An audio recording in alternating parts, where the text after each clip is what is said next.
Hello friends, welcome to SS clips. बात करने जा रही हूँ डिफेंस पर्सन्स के लिए जो गाड़ी लेने का सोच रहे हैं। लेटेस्ट डॉक्यूमेंट आपके साथ डिस्कस करने जा रही हूँ। आपके पे बैंड के अकॉर्डिंग आप कितने लाख रुपए तक की गाड़ी ले सकते हैं, क्या पीरियड रहेगा इसके अंदर, टर्म्स एंड कंडीशंस क्या रहेंगी, कौन कौन से डॉक्यूमेंट्स आपको इसके लिए चाहिए। अगर आप गाड़ी लोन पे लेने का सोच रहे हैं तो rate of interest, CIBIL score क्या रहेगा, वीडियो के साथ बने रहिएगा।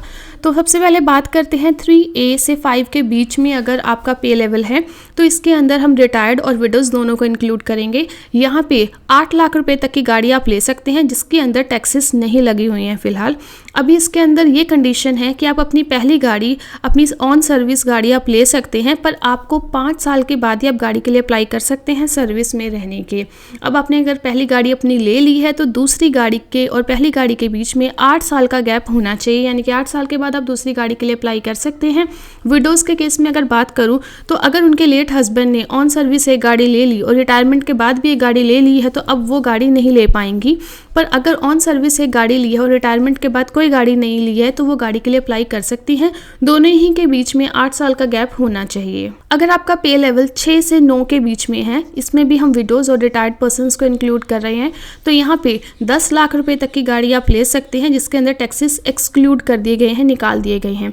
इसके अंदर पहली गाड़ी एज एन OR आप ले सकते हैं। OR में कंडीशन वही रहेगी कि आपकी 5 ईयर्स ऑफ मिनिमम सर्विस होनी चाहिए। सेकंड गाड़ी जो है आप प्रमोशन यानी कि JCO प्रमोशन के टाइम पे ले सकते हैं और दोनों ही गाड़ियों के बीच में 8 साल का गैप होना चाहिए। तीसरी गाड़ी आप रिटायरमेंट पे भी ले सकते हैं, अगेन कंडीशन कि दूसरी और तीसरी के बीच में भी 8 साल का गैप चाहिए। विडोज़ के केस में सेम वही रहेगा कि अगर उनके लेट हस्बैंड ने ऑन सर्विस और रिटायरमेंट के टाइम दोनों टाइम पे एक गाड़ी ले ली है तो वह अप्लाई नहीं कर सकती हैं, पर अगर वो चाहें तो दूसरी गाड़ी के लिए आफ्टर रिटायरमेंट अप्लाई कर सकती हैं और पहली और दूसरी के बीच में 8 साल का मिनिमम गैप होना चाहिए। अगर आपका पे लेवल 10 से 18 यानी कि 10 to 18 के बीच में आता है, इसके अंदर रिटायर्ड और विडोज़ दोनों को इंक्लूड किया जा रहा है, दोनों पे एप्लीकेबल है। 20 लाख रुपए तक की गाड़ी आप ले सकते हैं जिसमें टैक्सेस एक्सक्लूड किए गए हैं, निकाल दिए गए हैं। आप हर 8 साल में एक गाड़ी ले सकते हैं। सर्विंग और रिटायर्ड डिफेंस सिविलियंस के लिए भी सेम यही है कि 20 लाख रुपए तक की गाड़ी आप ले सकते हैं। आपका पे लेवल 11 से 18 के बीच में होगा। इसके अंदर फैमिली पेंशनर्स भी इंक्लूडेड हैं और वही आप हर 8 साल में एक गाड़ी के लिए अप्लाई कर सकते हैं।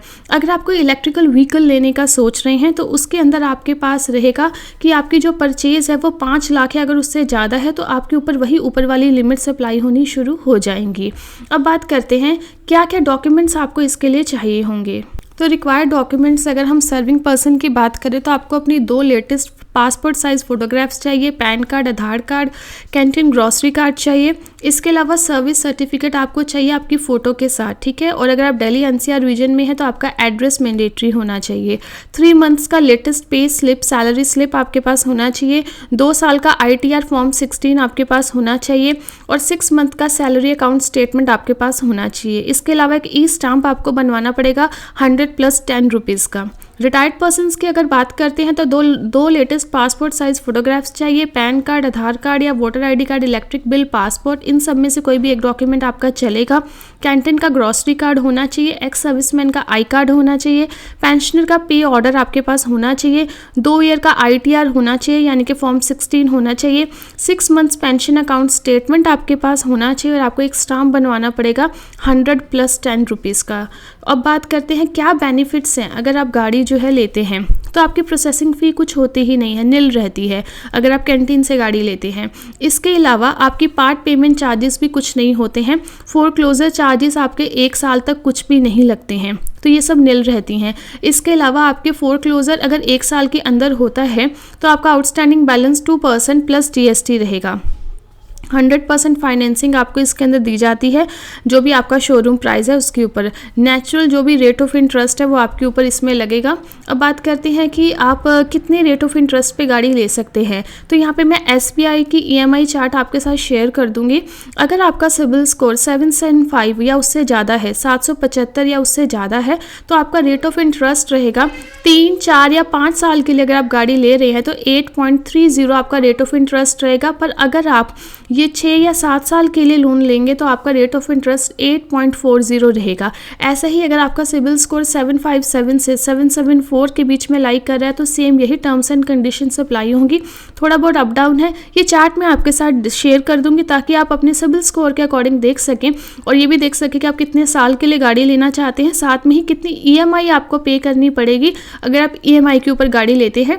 अब फटाफट से बात करती हूँ कि अगर आप कोई भी गाड़ी लेने का सोच रहे हैं तो किस तरह से आप इस चार्ट को समझेंगे। तो लेट्स सपोज आप यहाँ पे अमेज लेने का सोच रहे हैं, मैं इसके बेस मॉडल को आपके साथ डिस्कस करूँगी। तो इसका एक्स शोरूम प्राइस रहेगा 6,47,000।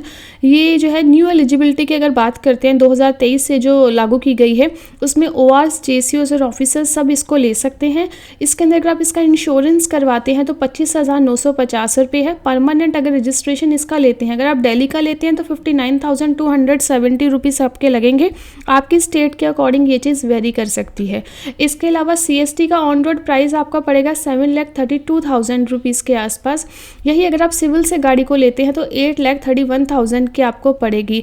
यानी कि अगर मैं अमेज के बेस मॉडल को डिस्कस करूं तो अगर हम सीएसटी से इसको लेते हैं तो 99,000 यानी कि 1 लाख रुपए तक के आसपास का आपको बेनिफिट पड़ेगा अगर आप सीएसटी से इसको लेते हैं। इसी तरह से बाकी सबके हैं, यहाँ पे होंडा सिटी है, जैज़ है। इसके अलावा जो भी आपके पे बैंड के अकॉर्डिंग गाड़ी आपको पड़ सकती है आप यहाँ पे उसको देख सकते हैं। कोई भी क्वेश्चन है, कोई भी क्वेरी है आपको नहीं कुछ समझ में आ रहा तो आप कमेंट करके मुझे बता सकते हैं। पूरी कोशिश रहेगी आपकी मदद करने की। वीडियो हेल्पफुल लगा हो तो प्लीज़ लाइक करके चैनल को सब्सक्राइब करिए ताकि आर्मी पर्सन से रिलेटेड कोई भी इन्फॉर्मेशन आप तक टाइमली पहुँच सके। Thank you very much.